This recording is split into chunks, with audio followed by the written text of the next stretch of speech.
The World History of Eucrasia. A twisting, pulsating mound of ever-changing flesh, with valleys, rivers, bulbous mound-growth hills, and forests of skeletal protrusions. An alien beauty exists within this world for those who can survive it. In the ancient scrollings, it is said the mass was formed eons ago, a maelstrom of unbound meat roiling against itself with no guidance or purpose, until the mass suffered the first wound. This wound would spawn the core binding forces of the world and usher in its first inhabitants. Crawling from the viscous fracture came the sanguine, firstborn maintainers, followed by the phlegmat, then choleric. Then the mass began to change. Great monuments of muscle and sinew grew to form biomes, deserts of flake skin, and deep reservoirs of boiling acid. A varied landscape swelled up from its flesh. The sanguine would take the north, at the peak of the wound, where they would forge a monolithic society whose sole purpose would be to honor and protect the mass, the wound, and the world from itself, if need be. The east would be the domain of the phlegmat, whose towers of translucent gore, held aloft on seas of ooze, would soon hold the scriptures, teachings, and knowledge of the world, and eventually become a welcomed prison to those who made it, maddened in the pursuit of all that is unknown. The west, a horizon of pus and skin deserts, would become the homelands of the choleric.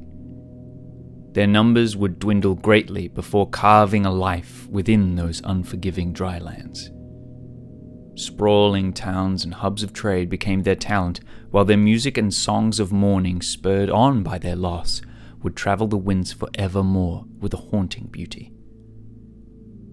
As generations formed within the three factions, the surprising arrival of the fourth spawn, Malan, to the south, would upset the political balance, but ensure the true balance of the mass. Black, stringy bile creatures with rock-hard, featureless faces began to bubble from the gaps of flesh and lands in areas of those who had died. They didn't move much, lived simply, quietly, without ambition or want. The phlegmat revered their arrival, while the sanguine denounced them, branding their birth an ill omen. Once more, life had been lived and lost by all four, so as ages passed, the mass was jointly named Eucrasia. The four would maintain the land, for better or worse, to walk its corpulence and tell its tales. The festering tide. In the 17th age, a strange sickness began to spread across the lands. It stripped people of their essence, their will, and their emotions. Eventually, it would change them, warping their bodies. The sanguine, choleric, and phlegmat peoples gathered to discuss what was to be done. The phlegmat's ceaseless study of all things, as well as a keen understanding of anatomical rituals, would be relied upon to construct a plan of recovery, while the sanguine vowed to enforce martial law and mitigated the spread of this plague, now known as the fester, by any means. The choleric would spread the word, gather resources, and any hearsay that may glean some more light upon this mysterious affliction. Meanwhile, shrouded in the ebony plasma of the south, the Malan awoke, their stone-like faces shattering to reveal a single bulging eye, their bodies surging up from their slumbering rest, tearing and sloughing away as their detestable forms aren't used to movement. Their sudden mobilization was in the end an ill omen of its own, as they quickly began to craft great structures, bioengineered with an ancient unknown knowledge, one not even known by the phlegmat.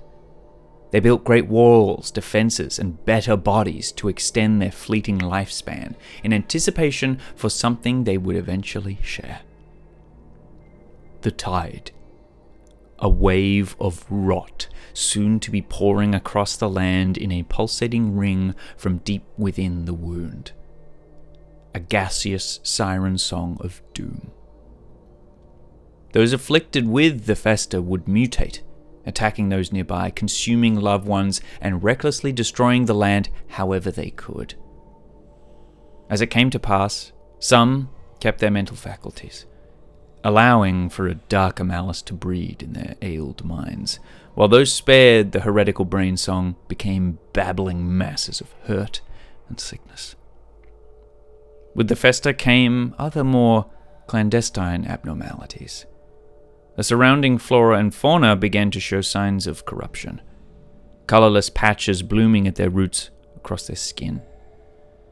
So great was the shift in the world's viscera that new proto-life formed, unknown and mysterious. Things bearing what some have deemed a new aspect, a new death, this humorless grey matter. All of this phenomenon is only within recent passings, of course. We find ourselves at the 19th age. The spread of the festa grips the world by its throat, and with desperation in each of their hearts, the four factions cling hopelessly to their ways of life and the fight against the spreading decay. While others flee, go mad, and praise the wilting wound, the rot and the filth. Some foolish souls band to travel to the wound center and kill the unknown source of this bubonic hate. Eucrasia will fall. Pray it be by design and not by twisted chance. Swing your blade, guard your life, and purge the new death. The old death was too good for us. Let the flesh rest. The sanguine. The first to arrive, clotless Queen Crimson, the ever-red Sanctus Viscera, crawled from the wound and dug shrike-like nails into the earth, carving a tunnel that would soon become a home. As she toiled the mass to forge a dwelling, she shed droplets of blue from her body, seeds that would become her people, her soldiers, and the mass's vanguard for all eternity. In her name, by the will of the world, do the sanguine serve. Dark blood statues encompass the fields of blue reeds that announce the sanguine homelands. Raging rivers to calm streams, taut flesh bridges stretch across them.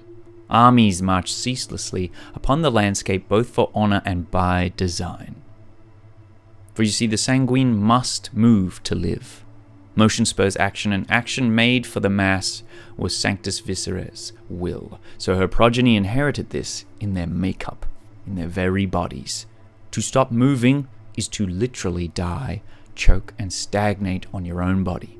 So combat, movement, and meticulous work became the sanguine's lives. Unlike their first spawn, however, the sanguine, when at ease, have bodies of deep cobalt blue instead of the bright crimson. Their slender forms made for agility and decisive speed. When enemies rise or danger should fall upon the world or homelands, the sanguine's trademark red appears, rising to the surface like spilled ink.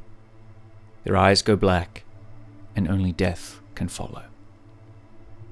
The cities, churches, and regions of sanguine stand in crimson brilliance, which many misunderstand as opulence.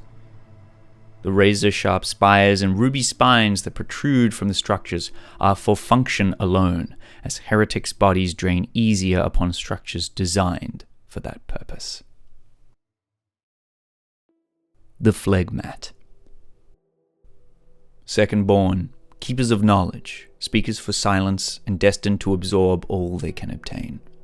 The phlegmat came as one, splitting and spreading quickly as the first cell graced the mass's skin. Spilling and flooding down cracks towards the east, deep underground.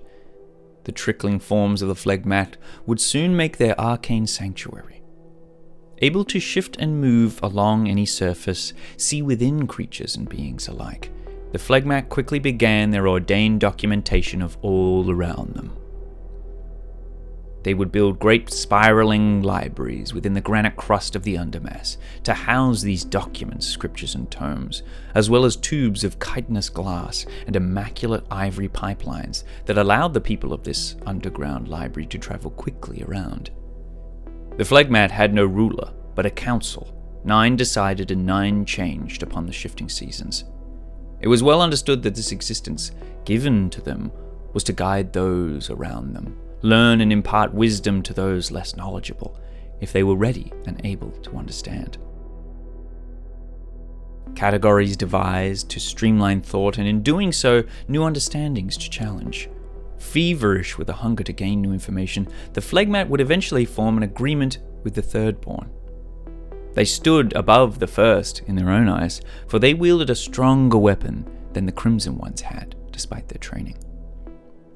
Translucent, almost invisible silhouettes containing detritus-like organs floating around them. Silky robes adorn their flowing bodies, strapped up in gold and bone-white jewelry dug from the nearby crust. Their head, tentacle-like appendages draped carefree over their shoulders, siphons of information should they be required. The rate at which a phlegmat can process new information is staggering, but their obsessive tendencies often blind them.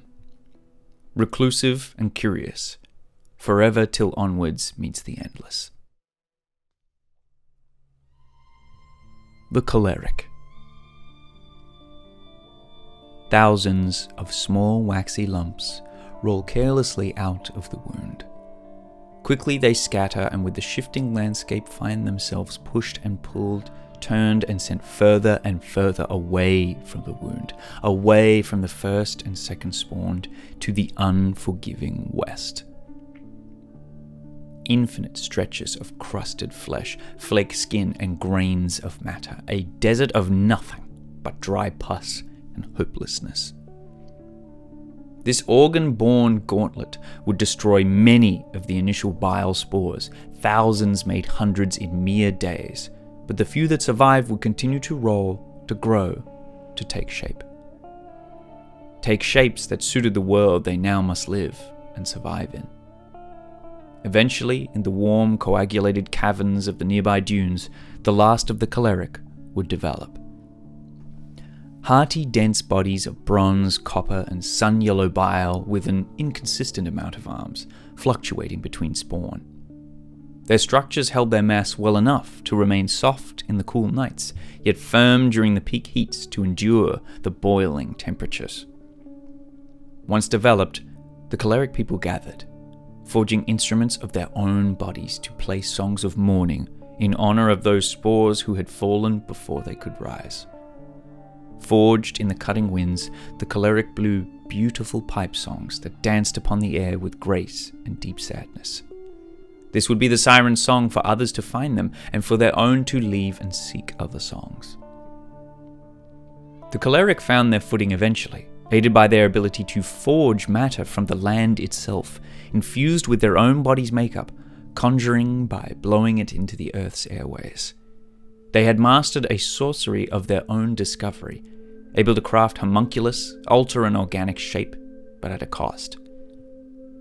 One of the many great testaments of their craft was a sprawling desert market where they served their own and allowed outsiders to fulfill their needs, seek new foods, sensations, and curiosities. A hub of acceptance and pilgrimage, where the explorer may stay as long or short as they wish, as long as they tell their story.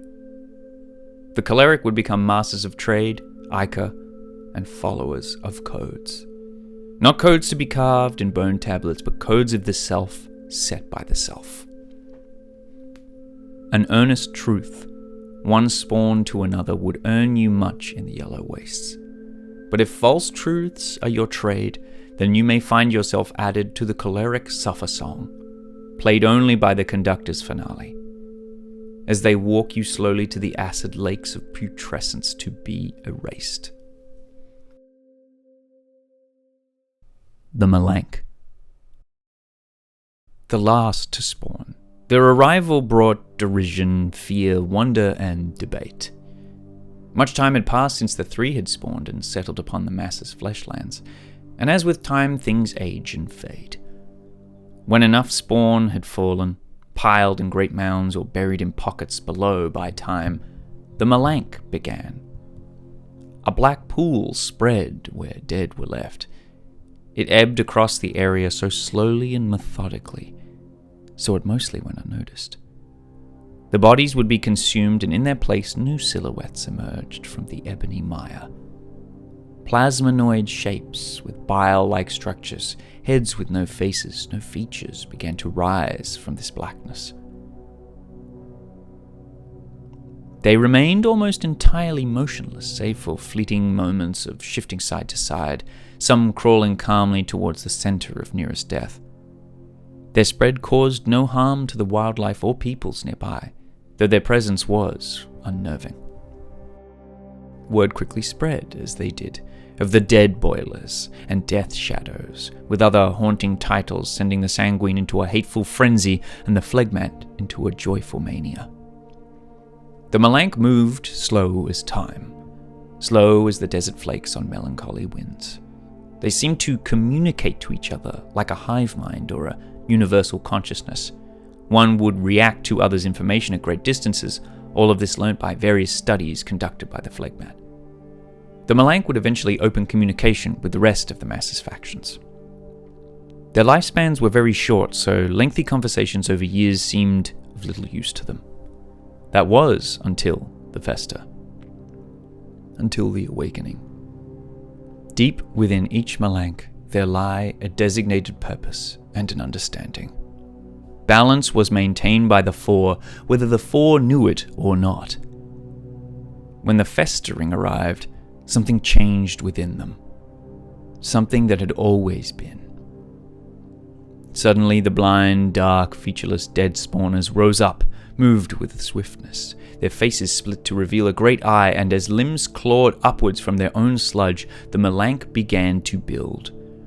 From the skin, flesh, marrow, bone, and sinew with preordained efficiency, the Shadow Bile people crafted new bodies, chassis of gore, so their lifespan may be extended to achieve the goal their bodies had spawned them with. With cobbled-together forms and unyielding drive, they began to move, slowly still, but endlessly, towards areas of Festa, seeking others to aid them in defending the balance from this new, unknown threat.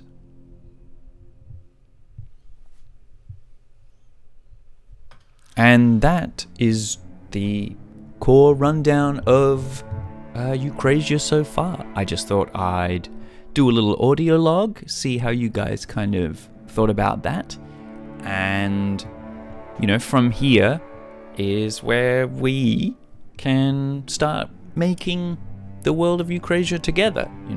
I'd love to do more flora and fauna with this sort of idea now that I've kind of, I suppose, revealed what these factions kind of are and about. We can invent NPCs with them. I'd love to think of different ruling powers with the sanguine, or different figures within each of these different areas and cultures that may sway things, or that maybe the player would actually meet.